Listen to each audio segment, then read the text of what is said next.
అంటే లక్ష్మీదేవి విష్ణువుని ఆరాధించేటటువంటి విధానాన్ని ఆమె గురువుగా ఉండి ప్రపంచానికి అందించినటువంటిది శ్రీ వైష్ణవ సంప్రదాయం.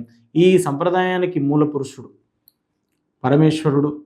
ఈ సంప్రదాయానికి సంబంధించినటువంటి సిద్ధాంతాన్ని ఉద్ధరించినటువంటి వారు భగవద్ రామానుజాచార్యులు. అయితే సాంఘికంగా చూసుకుంటే సమాజంలో మధ్వ సంప్రదాయం ఉంది, అట్లాగే వల్లభ సంప్రదాయం ఉంది, నింబార్క సంప్రదాయం ఉంది, చైతన్య మహాప్రభుకు సంబంధించిన గౌడీయ సంప్రదాయం ఉంది. ఈ సంప్రదాయాలు ఎన్నో ఉన్నా కూడా వీటిల్లో దక్షిణ భారతదేశంలో 1000 సంవత్సరాల ముందు వైష్ణవ జనాలందరినీ కూడా వైష్ణవ సంప్రదాయాలని ప్రేరేపించి ఉద్ధరించినటువంటి మహానుభావులు భగవద్ రామానుజాచార్యులు.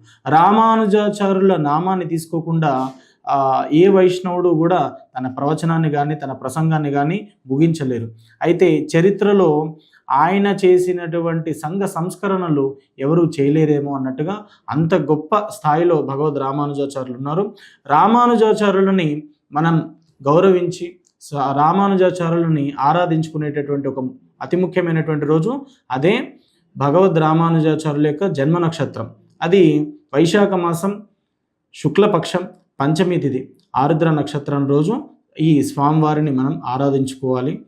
జై శ్రీమన్నారాయణ.